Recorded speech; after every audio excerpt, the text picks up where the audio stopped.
Now that the sun is shining, the extent of last night's storm is clearly visible, and residents say it's surprising they made it out here alive. Users are readying the new dehumidifiers for installation, and although some may say it's a costly project, officials with the city say it's a win-win for Wichita Falls. The robotics team is headed to the FTC World Championship in St. Louis, Missouri. I'm Eddie Randall, and I'll have the details coming up tonight at 6. One of the unique elements with the C-STOPE program is that it involves parents with the parent portal. This is the area that the statue was supposed to stand in the ceremony.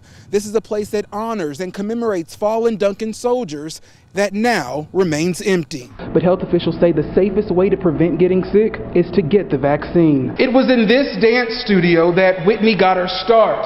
She says here she developed a love, perfected a craft, and that all made her the dancer she is today. Police and detectives have been putting in overtime investigating the first reported homicide of 2013. Now, due to the details of this case, police are asking the community to help in bringing this suspect to justice. Just before 5:30 Tuesday morning, Wichita Falls Police, AMR, and first responders were dispatched to a home in the 1000 block of Wood Street for gunshots. They say when they arrived on scene, we discovered that a black male in the house that had been, it was apparent that he had suffered a gunshot wound. An unknown male suspect, approximately 6 feet tall, wearing a hoodie, made forced entry into that residence and shot 35-year-old David Mays. Police say the suspect left the scene in what's being described as an older model dark-colored four-door vehicle. Alice Dennis, who is one of the victim's neighbors, has lived in the area for nearly 25 years. She said she woke up to loud screaming, so she went over to help. Her main concern was getting the children who live in the residence to safety. The kids, they was out there, so I told the babies, just come on and go with me. Dennis says the entire situation came as a shock to her. Yes, it just blew us away because we didn't know. Because her kids play with my grandbabies all the time. They always playing and stuff, and she's a real nice lady, her and her husband. Even though police say based on the details of the incident, they have no reason to believe the public is in any danger, Dennis says it still weighs heavily on her heart. When stuff like that happens, it really just throw everybody in turmoil in a way because everybody get nervous because we haven't had anything like this in a long, long time. And for this to jump off like it did, it just, yeah, kind of got upset, get nervous, you get scared, yeah. Yeah, you do. This case remains under investigation and the subject is still being sought after, so police are urging anyone who may have any information on this case to call them at 761-7792, or you can contact Crime Stoppers, that number 322-9880.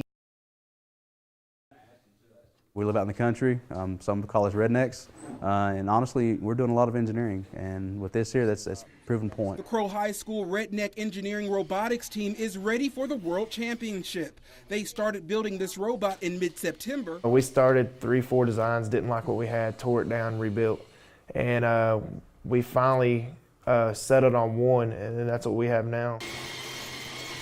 In March at the state competition in Lubbock, the team won the first Tech Challenge Inspire Award, an accomplishment that helped them qualify for the World Championship in St. Louis, Missouri. The team consists of a coach, builders, programmers, and drivers, and takes a lot of teamwork from start to finish. Swing over with it, swing it off the wall. Now grab it. Good. They score points by simply placing rings on the rack, whether it's on their side or their opponent's side, and owning the peg, meaning having more of their colored rings on the same peg than their opponent. It's a great feeling. I mean, not many people in the state of Texas I know can say that they've done this. For senior Chris Chatfield, building a robot goes beyond the championship. He wants to follow in the footsteps of his grandfather, who also works in engineering. I know that this is what's going to probably make my life, and so I'm trying to get ahead of where I need to be. Chris's grandfather suggested an LED light to add to the robot so the team could determine if they were using a weighted peg versus an unweighted peg, which comes in handy during the competition. We figured out since weighted ones they got to be thicker, and then the unweighted are thinner. So we put them up in the light and figured out which one you could see the difference. That difference could give them an advantage and help them score more points and hopefully earn them a world championship title. We're dissecting owl pellets to study their food chains and to see what they ate and to see how the owl interacts with its environment. Who knew the lives of owls could be so interesting? Fifth graders at Shepherd Elementary are putting on their goggles, grabbing their dissecting instruments, and digging into what was once inside an owl.